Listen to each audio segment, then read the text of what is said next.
बंद कर दिए थे पहले से।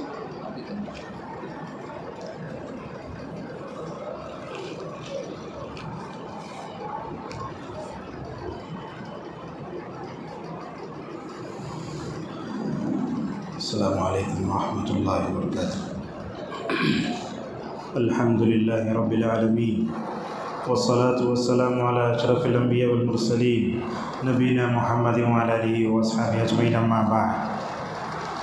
क़ाल अल्लाहु तआला अऊज़ु बिल्लाहि मिनश शैतानिर रजीम मिन हम्ज़िहि व नफ़्ख़िहि व नफ़्सिहि व क़ुल रब्बि ज़िदनी इल्मा। व क़ाल तआला फ़ी सूरतिल मुजादला यरफ़इल्लाहु अल्लज़ीना आमनू मिनकुम वल्लज़ीना ऊतुल इल्म दरजात। वक़द सह अन नबी सल्लल्लाहु अलैहि वसल्लम अन्नहु क़ाल इन्नमा बुइस्तु मुअल्लिमा। इस वक्त हम हसन नगर के मस्जिद तौहीद में जमा हैं। जुमा का खुतबा अगरचे आपने माशाल्लाह सुना है, फिर उसके बावजूद दीन का इल्म हासिल करने और उलमा से फ़ायदा उठाने का जो जज्बा आपके अंदर है, अल्लाह से हम दुआ करते हैं अल्लाह ताला इल्म हासिल करने की जो तड़प हमारे अंदर रखी, अल्लाह ताला हमारे अंदर मरते दम तक बाक़ी रखे, आमीन। मोअज़्ज़ज़ हाज़िरीन, इस वक्त इल्म के बारे में इंशाअल्लाह हम गुफ्तगू करेंगे। उसकी फ़जीलत को बयान करने के बजाय मैं आपकी तवज्जो एक अहम चीज़ तरफ फेरना चाहता हूँ, ये है आज उम्मत मुस्लिमा इल्म के मैदान में पीछे क्यों है। उसको ऐसे अल्फाज में बोल सकते हैं तालीमी पसमानदगी क्यों है, उसका सबब क्या और उसका इलाज क्या है। इंशाअल्लाह एक 20-25 मिनट में आपके सामने गुफ्तगू करेंगे। सबसे पहले आप जानते हैं कि नबी करीम सल्लल्लाहु अलैहि वसल्लम पर जो वही उतरी है, उस वही में सबक क्या था, इक़रा। 2 मरतबा आया, इक़रा बिस्मि रब्बिकल लज़ी ख़लक़ ख़लक़ल इंसाना मिनल इक़रा व रब्बुकल अकरम। ये 5 आयतें नबी करीम सल्लल्लाहु अलैहि वसल्लम पर उतरी हैं। इसमें 2 मरतबा कहा गया पढ़ो पढ़ो, आप पढ़ो अपने रब के नाम से पढ़ो, तुम्हारा रब बड़ी इज़्ज़त वाला है। उलमा इसे बताते हैं इक़रा व रब्बुकल अकरम में तुम पढ़ो इसलिए कि तुम्हारा रब बड़ी इज़्ज़त वाला है। मतलब ये हुआ दुनिया में अगर हम इज़्ज़त चाहते हैं तो हमें तालीम से जुड़ना होगा। अगर हम तालीम से नहीं जुड़े, जाहिल के जाहिल रहे, इसका मतलब ये होगा हम तरक्की नहीं कर सकते। और आप ये बात याद रखें, अल्लाह ताला ने मुझे और आपको दुनिया में जाहिल बना के पैदा किया था। इसकी दलील है सूरह नहल में अल्लाह फरमाता है वल्लाहु अखरजकुम मिन बुतूनि उम्महातिकुम ला तअलमूना शैया। अल्लाह ने कहा, याद करो उस वक्त को अल्लाह ने तुमको तुम्हारे माओं के पेटों से निकाला, तुम कुछ भी नहीं जानते थे। क्या जानता था? बस माँ की छाती को चूसना जानते थे, बस उसके अलावा भूख आने पर रोना, बस इतना है। अल्लाह ने 3 चीज़ें दी, वजअल लकुमुस्समअ वल अब्सारा वल अफ़इदा। अल्लाह ने क्या दी? कान दिए। क्यों? ताकि हम हक़ सुनकर अपने अंदर जो जहालत है उसको दूर कर सकें। उसके बाद अल्लाह ने आँखें दी, कुरान पढ़ना, सही बात पढ़ना, कायनात में गौर करना। और उसके बाद अल्लाह ने दिल दिया। ये 3 चीज़ें जहालत से निकलने के लिए अल्लाह ने हमको 3 चीज़ें दी। कौन सी? सबसे पहले है आँख, कान, उसके बाद आँख है, तीसरा दिल है। फरमाता अल्लाह ताला इन 3 चीज़ों को पाकर तुम अपना रब का शुक्र अदा करो। अल्लामा इब्नुल क़य्यिम रहमहुल्लाह एक जगह लिखते हैं अल्लाह ताला ने इंसान को 3 चीज़ें दी। ये गौर से सुनिए, अल्लाह ने इंसान को 3 चीज़ें दी। बंदा अगर सही इस्तेमाल किया, अल्लाह के सामने जवाब देना आसान है। अल्लाह ने कहा इन्न सम्अ वल बसर वल फुआद, बेशक कान है, आँख है, दिल है, इनके बारे में पूछा जाएगा। और जो लोग इन तीनों का गलत इस्तेमाल करते हैं, अल्लाह के पास वो जानवर से भी बदतर हैं। अल्लाह ने कहा लहुम क़ुलूबुन ला यफ़क़हूना बिहा व लहुम आज़ानुन ला यस्मऊना बिहा व लहुम अयुनुन ला युबसिरूना बिहा उलाइका कल अनआम। इनके दिल है, समझते नहीं हैं, आँख है, देखते नहीं, और कान है, सुनते नहीं, ये लोग जानवर से ही बदतर हैं। लिहाजा हमें अपने कान का, निगाह का, दिल का सही इस्तेमाल करने से होता क्या है, अल्लाह तबारक व तआला हमारे अंदर जो जहालत है उस जहालत को दूर कर देता है। इसी तरीके से आप देखें दूसरी आयत मैंने सूरह हश्र, सूरह मुजादला की पढ़ी। अल्लाह फरमाता है यरफ़इल्लाहु अल्लज़ीना आमनू मिनकुम वल्लज़ीना ऊतुल इल्म दरजात। जब भी मदरसे में या कहीं जलसा होता है, ये आयत उलमा पढ़ते हैं। अल्लाह इसमें 2 बातों का वादा करता है। अल्लाह दुनिया में 2 लोगों को ऊंचा उठाता है। कौन कौन लोग? उसमें एक तो ईमान वाले हैं, माशाअल्लाह अहले ईमान हमेशा सरबुलंद, मगर शर्त यह है कि वो मोमिन बनकर दुनिया में रहें। वला तहिनु वला तहज़नु व अंतुम अलअौलाना इन कुंतुम मुमिनीन। और अल्लाह ताला दूसरा दुनिया में जिनको ऊंचा उठाया वो अहले इल्म हैं। अब देखो, मैं आगे मिसाल मिसाल दूंगा आपको। हज़रत सहाबा कराम के ज़माने में जो अहले इल्म थे, सहाबा में, सहाबियात में, आज तक माशाअल्लाह दुनिया उनको याद रखी। क्या आज कोई दुनिया में क़ारून को याद करता है? नहीं। क्यों? इसलिए कि माल था उसके पास, मगर जिसके पास इल्म होता है हमेशा उनको दुनिया याद रखती है। कैसे कैसे देखो, एक आलिम दीन माशाअल्लाह खिदमत करके चले गए, मेंबर पर खड़े होकर बोलते अल्लामा अलबानी रहमतुल्लाह अलैह ने कहा, ये आपको वाक़या सुनाता हूँ, सुनिए। अल्लामा अलबानी रहमतुल्लाह अलैह 99 में इनका इंतकाल हुआ है, 99 तकरीबन हो गए, 20-23 साल हो गए। एक दिन वो मस्जिद हरम में दूसरी सफ में बैठे हैं। अल्लामा अलबानी मस्जिद हराम में दूसरी सफ में बैठे हैं। ख़तीब क्या कर रहा है? ऐसा बोल रहा है, रवाहु तिरमिज़ी व सहाहुल अलबानी। कितना दिल खुशवा रहेगा। तिरमिज़ी ने हदीस की रिवायत किया और अल्लामा अलबानी रहमतुल्लाह अलैह ने हदीस को सही करार दिया। वो सही करार देने मोहम्मद बैठे। देखो, एक अजम में होकर भी अल्लाह ताला कहाँ तक ले गया। अब मिसालें देना चाहो तो बहुत हैं। डॉक्टर ज़ियाउर रहमान साहब उमराबाद को आए थे, नौ मुस्लिम थे वो, अल्लाह ताला कहाँ ले गया। उमराबाद के एक उस्ताद हैं, उनका नाम है उमर साहब, उमरी मदनी हफिज़हुल्लाह। एक दिन वो बोलते हैं, ज़ियाउर रहमान साहब पहले पंडित थे, गैर मुस्लिम, और नौ मुस्लिम बनकर उमराबाद को आए। एक दिन मैं उन्होंने जो है ग्राउंड के पास चलकर जा रहे थे, समझते, ग्राउंड के पास चलते जा रहे थे, तो ज़ियाउर रहमान आज़मी जो थे ना, उन्होंने पंडित थे, उस वक्त पंडित थे, उन्होंने बोले, उमर एक वक्त वो भी आएगा, मुझे दुनिया मुझे जान लेगी। अल्लाह अकबर, क्या बात है। अल्लाह ताला क्या उठाया। देखो, उमराबाद में रहे, रात दिन करके असातिज़ा पढ़ाए। रात में 3 बजे पढ़ाते थे असातिज़ा, 3 बजे 4 बजे तहज्जुद के वक्त में सब पढ़ाते थे। पढ़े, उमरी हुए, मदनी हुए। अल्लाह ताला जामिया अज़हर मिस्र ले गया। उसके बाद जो है कहाँ आकर रुके, वो जामिया इस्लामिया में कुल्लतुल हदीस के फैकल्टी के वाइस मतलब वाइस क्या बने, उन्होंने अमीद बने, यानी वाइस प्रिंसिपल बने। अल्लाह तबारक व तआला इतना ऊँचा उठाता है। बहरहाल अल्लाह ताला जहाँ अहले इल्म को उठाता है, वहीं क्या करता है, ईमान वालों को भी उठाता है। और पूरे कुरान में आप देखो, अल्लाह ताला अपने नबी को माल में ज़्यादती की दुआ नहीं सिखाया कहीं भी। अगर किसी की ज़्यादती की दुआ सिखा तो वो इल्म की है। अल्लाह फरमाता है, वक़ुल रब्बि ज़िदनी इल्मा। सुफ़ियान इब्न उयैना रहिमहुल्लाह कहते हैं, अल्लाह के नबी सल्लल्लाहु अलैहि वसल्लम अल्लाह से दुआ करते रहे, अय अल्लाह मेरे इल्म में इजाफ़ा फरमा, यहाँ तक कि अल्लाह तबारक व तआला के पास नबी करीम सल्लल्लाहु अलैहि वसल्लम जा मिले। सुबह शाम के अगर आप लोग पढ़ते होंगे ना, नमाज़ फ़जर के बाद ये ख़ास ज़िक्र है। अल्लाह के नबी सल्लल्लाहु अलैहि वसल्लम में दुआ पढ़ते हैं, अल्लाहुम्मा इन्नी असअलुका इल्मन नाफ़िअ व रिज़्क़न तय्यबा व अमलन मुतक़ब्बला। ऐ अल्लाह, मैं तुझसे 3 चीज़ों का सवाल करता हूँ। ऐ अल्लाह, तू मुझे नफ़ा बख़श इल्म दे। ऐ अल्लाह, तू मुझे ऐसा अमल दे जिससे क्या हो जाए, जो कबूल हो जाए, और तू मुझे हलाल रिज़्क़ दे। अब्दुर रज़्ज़ाक़ अल-बद्र हफ़िज़हुल्लाह इस हदीस शरीफ में कहते हैं, ये उस ज़ात का हाल है जिसको अल्लाह ताला ने दुनिया में सबसे ज़्यादा इल्म दिया। कौन थे वो? नबी करीम सल्लल्लाहु अलैहि वसल्लम।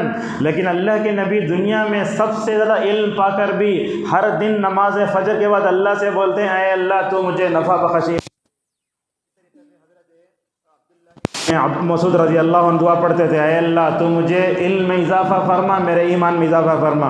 और अल्लाह के नबी ये दुआ ही पढ़ते थे, अल्लाहुम्मा अन्फ़अनी बिमा अल्लमतनी व अल्लिमनी मा यनफ़अनी व ज़िदनी इल्मा। देखो दुआ कैसी है, ऐ अल्लाह, तू मुझे नफ़ा दे अपने इल्म से, ऐ अल्लाह, तू मुझे नफ़ा दे, उससे मुझे इल्म दे, व अल्लिमनी मा यनफ़अनी, और तू मुझे नफ़ा बख़श इल्म सिखा, और कहा व ज़िदनी इल्मा, मेरे इल्म में इजाफ़ा कर दे। हज़रत अनस इब्न मालिक रज़ी अल्लाह अन्हु कहते हैं, रसूल अकरम सल्लल्लाहु अलैहि वसल्लम अक्सर दुआ पढ़ते थे, रब्बना आतिना फिद दुनिया हसनतन व फिल आखिरति हसनतन व क़िना अज़ाबन नार। क्या मतलब है इस दुआ का? ऐ अल्लाह, दुनिया में तू नेकी दे, आखिरत में मैं नेकी दे, और आखिरत के अज़ाब से बचा ले। इसमें बहुत से अक़वाल हैं। अल्लामा इब्न कसीर ने तकरीबन 15-16 अक़वाल ज़िक्र किए हैं। उसमें सबसे राजिह क़ौल अब्दुर रज़्ज़ाक़ अल-बद्र हफ़िज़हुल्लाह कहते हैं, ऐ अल्लाह, तू मुझे दुनिया में नेकी दे का मतलब ये है कि इल्म में नफ़ा दे, नफ़े देने वाला इल्म दे, और उसके बाद अमल नाफ़ी की दौलत से माला माल फरमा। और अल्लाह ताला रसूल सल्लल्लाहु अलैहि वसल्लम को दुनिया में क्यों भेजा? ये ताकि अल्लाह के नबी ये दीन को सारे लोगों पर गालिब करें। वो कैसे गालिब करें? कि अल्लाह के नबी ने खाली तलवार के ज़रिए गालिब किया नहीं, आपने अखलाक के ज़रिए भी गालिब किया, इल्म के ज़रिए भी अखलाक किया। मैं आपको बताता हूँ, अल्लाह के नबी सल्लल्लाहु अलैहि वसल्लम ने दुनिया में बहुत से इनक़िलाब बर्पा फरमाए। आपने जो इनक़िलाब बर्पा फरमाए, दुनिया का बड़ा से बड़ा मुजद्दिद, दुनिया का बड़ा से बड़ा मुस्लिह, दुनिया से बड़ा मुबलिग भी वो इनकलाब बर्पा नहीं कर सकता जो नबी करीम सल्लल्लाहु अलैहि वसल्लम। और खुसूसन आपने जो इल्म में इनकलाब बर्पा फरमाया, हालांकि आप उम्मी थे, आपको लिखना पढ़ना कुछ भी नहीं आता था, उसके बावजूद भी आप सल्लल्लाहु अलैहि वसल्लम ने इल्म का ऐसा इनकलाब बर्पा फरमाया। आपने बर्पा ही नहीं किया बल्कि आपने उलमा की, अहले इल्म की ऐसी टीम तैयार की, क़यामत तक कोई कॉलेज भी, कोई मदरसा भी वैसे टीम तैयार कर नहीं सकता जो नबी करीम सल्लल्लाहु अलैहि वसल्लम ने की है।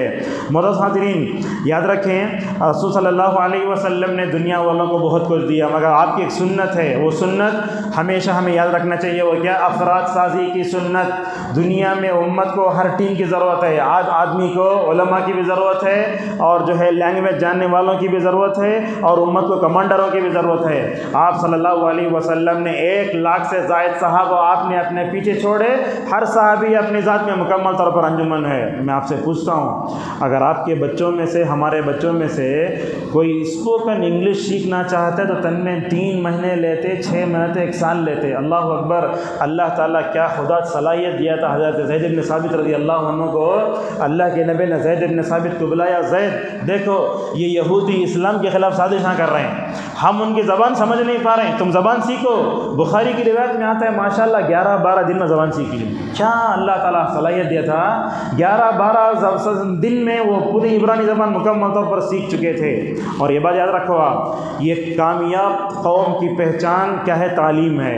आज देखो यूरोप दिन ब दिन तरक्की कर रहा है, हर दिन मार्केट में एक नया मोबाइल लॉन्च हो रहा है, हर दिन देखते हैं टेक्नोलॉजी के दौर में जो है ये चीज़ मुकम्मल तौर पर क्या है? तरक्की कर दी जा रही है।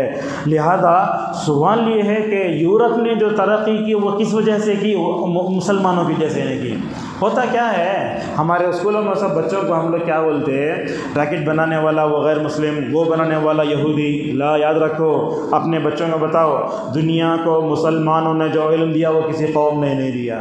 आप रैकेट की बात करें, सबसे पहले टीपू सुल्तान के वालिद हैदर ने रैकेट बनाया था, ये सब जो जानते हैं। लेकिन हम क्या करते हैं? खाली आर्मस्ट्रांग, आल्ट्रिन, चांद पर गए, चंद्रयान, ये सब बता के मुसलमानों के दिल में छोटा करते। वैसे नहीं, याद रखो माजी में मुसलमानों ने इल्म के मैदान में सरदारी की है और ऐसे ऐसे इनकलाब बर्पा किए। हुआ क्या है, वो पूरी किताबें इल्म की उर्दू और अरबी में थी, मुसलमानों ने फ़ायदा नहीं उठाया। क्या हुआ, उन किताबों को अंग्रेज़ी में तर्जुमा किया गया, अंग्रेज़ी में तर्जुमा करके पूरी किताबें यूरोप में चले गई, वहाँ से इल्म है तो हम सब इल्म वहाँ से आ रहा नहीं, यूरोप को हमने दिया इल्म। इसीलिए एक मुनकिर हदीस है, उसका नाम है गुलाम बर्ग जिलानी, वो एक किताब में लिखता है, वो मुनकिर हदीस सुने, बोलता है यूरोप पर इस्लाम के एहसानात के नाम से किताब है। उस यूरोप पर इस्लाम का एहसान क्या हुआ? हमने दिया। किसको? माशाअल्लाह यूरोप को। यूरोप में इल्म की जो भी रोशनी है वो किसकी दी हुई है? मुसलमानों की है। लेकिन हमें ये समझना चाहिए कि इल्म देने वाले मुसलमान, इल्म का बाप भी मुसलमान, इल्म का दादा भी मुसलमान, इल्म का परदादा भी मुसलमान। अगर किसी भी तरक्की के पीछे जाकर देखें मुसलमान है। चंद्रयान के बारे में देखो आप, उसमें भी शायद महताब कुछ नाम है, उसमें भी एक मुसलमान है उसके पीछे, लेकिन दुनिया उसको जाहिर नहीं करती। हाँ, बेंगलोर का एक बच्चा है, उसे जाहिर नहीं करती। फिलहाल मैं बताना ये चाहता हूँ कि माशाअल्लाह मुसलमानों ने बहुत काम किया। और देखो जिस मुल्क हिंदुस्तान में हम रहते हैं, यहाँ क्या है, यहाँ के सबसे पहले वज़ीर तालीम थे अहले हदीसों के बहुत बड़े आलिम मौलाना अबुल कलाम आज़ाद। आज जाके स्कूलों में पूछो आप, फर्स्ट एजुकेशन मिनिस्टर कौन था? बोल नहीं सकते, खाली फ्रीडम फाइटर ये वो सब बोल को हम छोड़ते। लेकिन ये भी नहीं बता देना, ये बताना चाहिए क्या इल्म था अबुल कलाम आज़ाद का। अल्लाह अकबर। अरबी में कमाल, उर्दू में कमाल, फ़ारसी में कमाल, बल्कि उलमा तो ये कहते हैं उर्दू का एक दौर अपने साथ लेकर आए और अपना लेकर चले गए। बहुत बेहतरीन। अब मैं समझता हूँ अगर अल्लाह ताला की नुसरत के बाद अगर अबुल कलाम आज़ाद इंडिया में ना होते तो इंडिया वाले इब्न तैमिया बिल क़य्यिम को नहीं जानते। इब्न तैमिया कैसे जाने? उन्होंने बोलते हैं, मौलाना यूसुफ का उमरी हैं, उमराबाद के एक बहुत ख़दीम फ़ारिग हैं, उन्होंने इब्न तैमिया पर किताब लिखी तकरीबन 5 सफ़हात पर। उस किताब की मुक़द्दिमे में लिखते हैं कि यूसुफ रहम लिखते हैं कि अबुल कलाम आज़ाद वो शख्सियत है जिन्होंने हिंदुस्तान में इब्न तैमिया बिल क़य्यिम को मुतारफ़ कराया। आज मेंबर पर खड़े होकर इब्न तैमिया का नाम बोलते, क्यों? इसलिए कि अबुल कलाम आज़ाद ने मुकम्मल तौर पर समझाया। बहरहाल तालीम की अगर आप बात करें तो सीरत में हम देखते हैं कई पहलू बोलते हैं, मगर रसूल अकरम सल्लल्लाहु अलैहि वसल्लम ने तालीम का जो इनकलाब बर्पा फरमा कहीं भी नहीं देख सकता। ग़ज़वा बदर में देखो क्या है, कुफ़ार आए कैदी बनकर, आपने उनको क्या किया, कहा तुम्हारे पास जो इल्म है वो अंसार के बच्चों को पढ़ना लिखना सिखा दो, वो अंसार के बच्चों को तुम लिखना पढ़ना सिखा दो, फिदिया होना तुम चले जाओगे। तो अल्लाह के नबी सल्लल्लाहु अलैहि वसल्लम जो है बहुत बड़े आलिम दीन थे, बल्कि आपने उलमा की ऐसी टीम तैयार फरमा, जैसे मैंने कहा वो उम्मत जो है वो टीम कभी तैयार नहीं कर सकती। आप कितने बड़े यूनिवर्सिटी बना लो, कॉलेज बना लो, कुछ बना लो, कहीं जाके पढ़ कर आओ, मगर साहबा जैसा इल्म दुनिया में कभी नहीं आ सकता। अब आइए, मेरा मौजू बहुत तवील है, समेटते हुए आज देखते हैं हिंदुस्तान में मुसलमान दलित से भी बदतर हैं तालीम में। अफसोस की बात है, याद रखो आप, मैं आपको एक चीज़ बताता हूँ। उमराबाद के बैंक में हम खड़े हैं, एक औरत जो है वो ATM का कार्ड लेने आती है। ATM का कार्ड लेना बोला क्या करना, उनके पास एक दफ्तर रहता है, दस्तखत करना पड़ता है उसमें। तो एक औरत है, एक आम औरत है, उसे बोलते हैं दस्तखत करो, उन्हें बोलती है नहीं, ये लगा तुम्हें। उन्हें बोलता है बैंक वाला, देखो जब तक दस्तखत नहीं करते वो आपको कार्ड नहीं मिलता, इसलिए कि दस्तखत करना पड़ता उसमें, ये वो अंगूठा नहीं चलता। वो औरत बोलने लगी मुझे उर्दू में दस्तखत करना, इंग्लिश में नहीं आता। मैं आपको बताता हूँ, याद रखो, हिंदुस्तान में आप जी रहे हैं, अगर आप जाहिल हैं मतलब क्या है, आप कहीं भी अपना हक़ नहीं मांग सकते, इसीलिए बोलते हैं जिंदा कौम में हक़ नहीं मांगते, छीन लेती हैं। और जैसे होता है, हर जगह जाएंगे आप, मुसलमानों को इल्म नहीं है, सारे लोग हम ना गिरा को देख रहे हैं और हम ना ठगा डाल रहे हैं। याद रखो, इल्म हासिल करोगे हर जगह हक़ मांग सकते हैं। दुनिया का आइन क्या, हिंदुस्तान का आइन क्या, क़ानून क्या, हम लोग क्या, ये सब मुकम्मल तौर पर जानेंगे, बड़ा फ़ायदा होगा। बहरहाल हिंदुस्तान में आप देखें तालीमी मैदान में बहुत पीछे हैं मुसलमान। अच्छा, कितने बच्चे स्कूल को जाते हैं, कितने बच्चे जो है वो मदरसों में पढ़ते हैं, मैं क्या आपको बताऊं, अक्सर बच्चे देखते फिस्ट पढ़ने वाला बच्चा होटल में क्या कर रहा है, गिलास धो रहा है, हकीकत है ये। और बड़े बड़े शहरों तो मत बोलो, क्या है, तालीम के नाम पर लड़के लड़कियां घर से निकलती हैं, कॉलेज में अय्याशी करती हैं, तालीम नहीं है। और इस तरफ देखें आप, पढ़ाने वालों के अंदर भी वो इखलास आज नहीं रहा जो पहले ज़माने में था। तो आपको बताता हूँ तालीमी पसमानदगी मुसलमानों में क्यों आ गई। सबसे पहली बात, उम्मत मुस्लिमा तालीम की अहमियत से नावाकिफ़ है, उसे ये नहीं मालूम कि तालीम अगर हम हासिल कर लिए, डंडे की चोट पर जो है हम अपने हुकूक मांग सकते हैं। आज क्या हो रहा है, एक सिख बोलता है हम शायद 4-5% हैं, मगर आप लोग 18% होकर भी आगे कुछ भी नहीं चलता। उन्हें क्या कर रहा है, सिख पढ़ के पूरी वो बन लेता अमामा, कहीं भी अपना अमामा खोलने तैयार नहीं। बेंगलोर का वाक़या सुनाता हूँ, सुनिए। एक कंपनी में एक सिख का दाखिला होता है, तो वहाँ सिख बोलता है ये बन ले को चाहता मैं। क्यों बन कर आओगे, इसलिए कि तुम्हारे कानून में ये नहीं कि ये मत बन कर आओ, नहीं है, इसलिए कि हिंदुस्तान सेकुलर मुल्क है और हर एक आदमी जहाँ चाहता है माशाल्लाह अमल कर सकता है, तो वो बनकर आया। दूसरा मुसलमान आया, उसको आते ही कहा गया अपनी दाढ़ी निकाल लो, दाढ़ी निकल के आ गया। अगर इन्हें भी सेकुलर होता, बोलता सिख को आपने इजाज़त दी, हमारे जगह आपने इजाज़त नहीं दी, ये क्या हुआ। अगर इल्म होता तो हम लड़ सकते थे, हम लड़ाई, कानून नहीं जानते, नहीं लड़ सकते, हर जगह दबकर हमें ज़िंदगी गुजारना पड़ रहा है। तो उम्मत मुस्लिमा को सबसे पहले तालीम की अहमियत और वाक़िफ़ियत होना बहुत ज़रूरी है।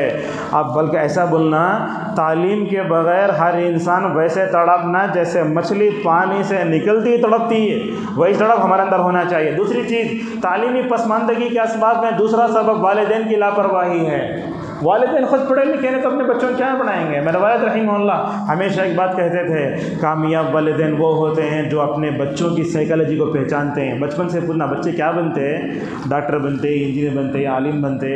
मेरे से बुलाकर पूछे मेरे वालिद मेरे छोटे भाई को, आप क्या बनते, तो मैंने उस वक्त कहा था आप ऐसा काम दिलाइए जिसमें कपड़े मैले ना हो। मुझे याद है, अल्हम्दुलिल्लाह वैसे ही हुआ, मेरे वालिद आलिम बना, इसमें कपड़े मैले नहीं होते, वो क्लीन का काम करते कम कपड़े तो मैले होते। लिहाजा माँ बाप क्या होते, कहाँ हकीकी वालिदैन बच्चों की साइकोलॉजी देखते हैं। एक बच्चा छोटे से मतलब क्या करता है, इंजीनियर काम करता है, उन्हें क्या इंजीनियर बनाना।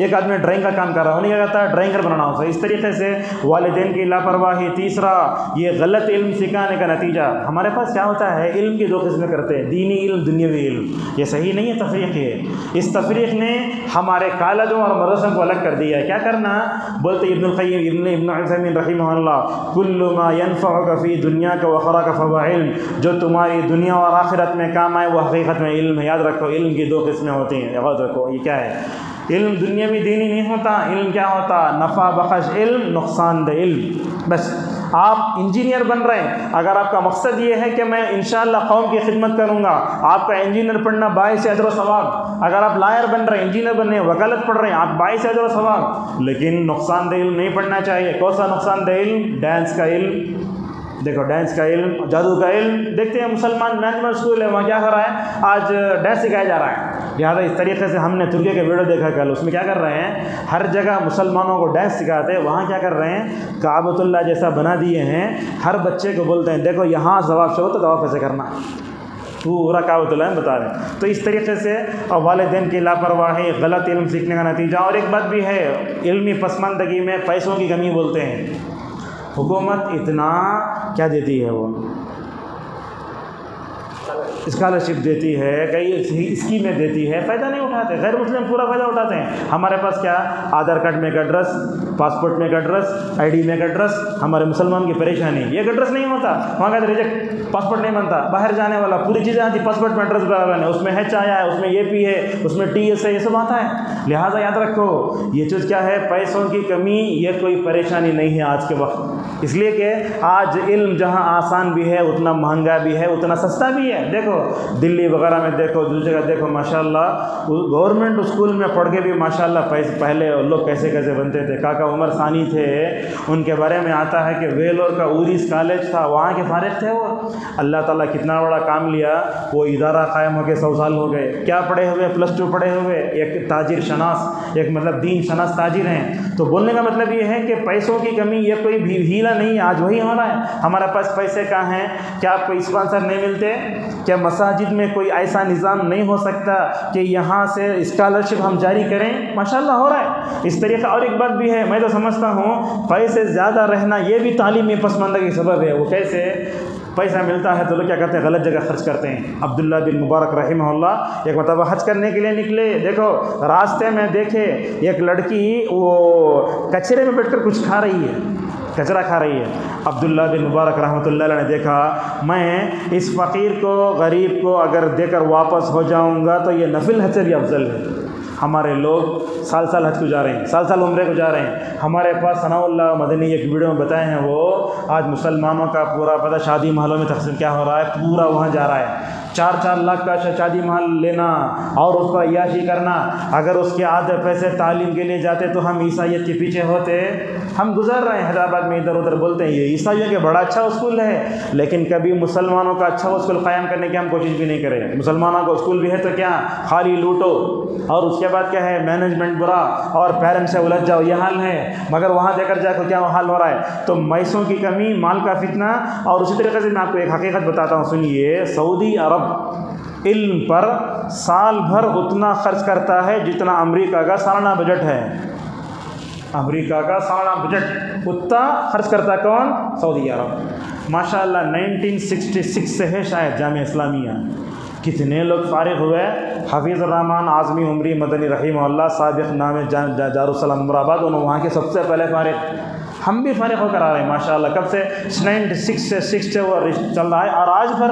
और जानते हैं तकरीबन 10,000 तलबा हैं, 180 ममालिक तलबा पढ़ते हैं वहाँ। जामिया इस्लामिया जो इस्लाम यूनिवर्सिटी है, उसका दुनिया पर इतना एहसान है दावत का, इल्म का, सही अक़ीदे का।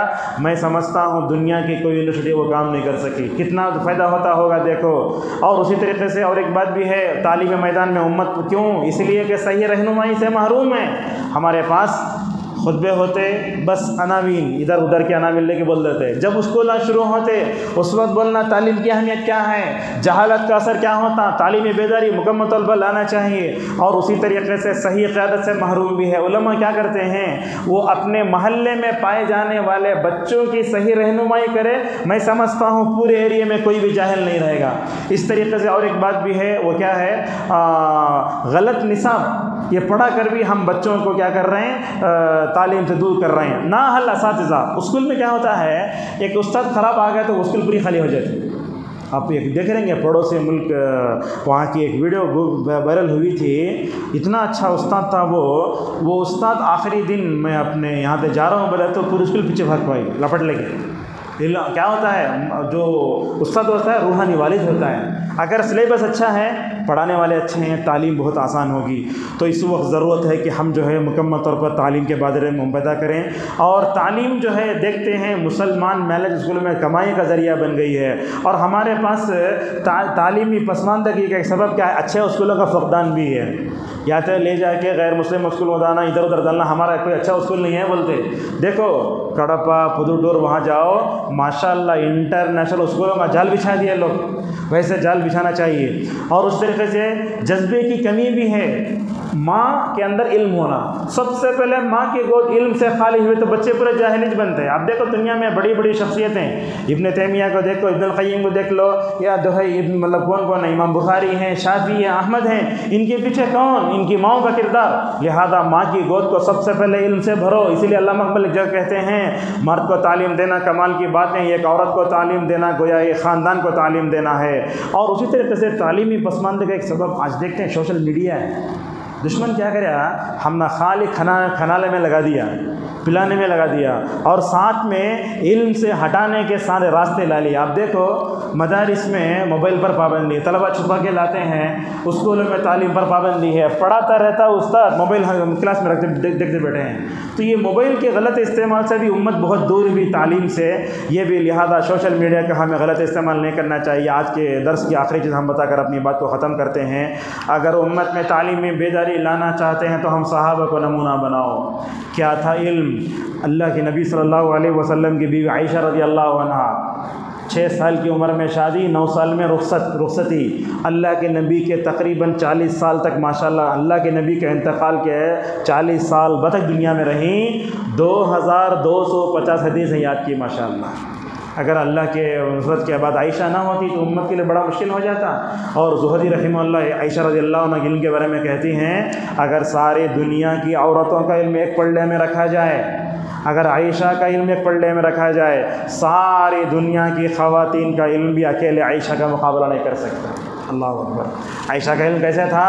अबू मूसा अशअरी बोलते एक वक्त में 1000 से ज़्यादा साहबा उनके बस पढ़ा करते थे, ऐसा था इल्म। देखो अबू हुरैरा रज़ियल्लाहु अन्हु को, ये आखिरी मिसाल है, 7 हिजरी में ईमान लाए, 7, 8, 9, 10, 11, 5 साल नबी सल्लल्लाहु अलैहि वसल्लम हमेशा नबी के मजलिस में रहते। लोग ताना देते नबी के पास रहते, उन्होंने बोलते देखो लोगो, तुम लोग काश्तकार हो, किसान हो, खेत को चले जाते हो, अगर तुम खेत को चले गए ये हदीसें तुम तक कौन पहुँचाएगा? लिहाजा माशाअल्लाह 5 साल में 5500 हदीसें, 5500 हदीसें याद की। सीना हमेशा खुल रहता था। एक मतलब हदीस बोल रहे थे, आपने फरमाया अबू हुरैरा ज़रा सीना हटाओ, पर्दा हटाओ, आपने हाथ रख के दुआ फरमाई। तो अबू हुरैरा बोलते अल्लाह की नबी की दुआ के बाद माशाअल्लाह कोई हदीस ज़िंदगी में नहीं भूला। याद रखो, आज इल्म बेहतरीन ग़िज़ा है। इब्नुल क़य्यिम की इस कौल पर अपनी बात को ख़त्म करता हूँ। वो कहते हैं लज़्ज़तुल इल्म ला युसाविहा अय्यु लज़्ज़ह, इल्म का मज़ा वो मज़ा है दुनिया का कोई मज़ा इसका मुक़ाबला नहीं कर सकता। हम जीत के मज़े में खाना पीना, दस्तरखान, अच्छी होटल, खाओ पियो, मगर इल्म से मतलब क्या मत चुराओ, जी मत चुराओ। इल्म से जी चुराना ये जहालत में ले जाता है। और जो इंसान जहालत में चला गया वो दुनिया अल्लाह की नज़र में गिरा, रसूल की नज़र में गिरा, और दुनिया वालों के पास उसकी कोई अहमियत नहीं। बहरहाल हिंदुस्तान के इस माहौल में आगे जनरेशन नस्ल को अगर हम ऊंचा उठना चाहते हैं तो इल्म ही हमारे पास वाहिद हथियार जिसके ज़रिए हम हालत का मुकाबला करें। नफ़ा बख्श इल्म पढ़ाओ, अपने बच्चे को आलिम बनाओ, हाफिज़ बनाओ, इंजीनियर बनाओ, डॉक्टर बनाओ, सब बनाओ, और अपनी औरतों को डॉक्टर बनाओ ताकि डिलीवरी के मौके पर गैर मुस्लिम मर्द डॉक्टर के पास जाने बजाय गैर मुस्लिम औरत के पास जाने बजाय हम क्या करें, मुकम्मल तौर पर इल्म को फैलाएं। और आप देखो सैयद अहमद ख़ान जो थे ना, अलीगढ़ में माशाअल्लाह कितनी बड़ी यूनिवर्सिटी क़ायम किए, लेकिन अफसोस है इतनी बड़ी यूनिवर्सिटी से फ़ायदा उठाने वाले गैर मुस्लिम 70% मुसलमान 30% है। आज हालत ये है। अब शादी महल बनाने बजाय क्या बनाओ, स्कूल बनाओ, और मदरसे में मकतब को मजबूत करो। और हर आलिम के लिए ज़रूरी है कि वो अपने महल्ले में पाए जाने वाले बच्चे बच्चियों का मुकम्मल तौर पर जायज़ा ले, कौन पढ़ रहे हैं कौन नहीं पढ़ रहे हैं। और मस्जिद की कमेटी इस बात की मुतहम्मिल होना, जिनको पैसा नहीं है माशाअल्लाह साल भर में उनको स्कॉलरशिप देके पढ़ाना चाहिए। अल्लाह तबारक व तआला से हमारी दुआ है अल्लाह ताला हम सबको इल्म हासिल करने और उलमा की कदर करने की तौफीक अता फरमाए। और तमाम लोगों का शुक्रिया अदा करते हुए अपनी बात को ख़त्म करता हूँ।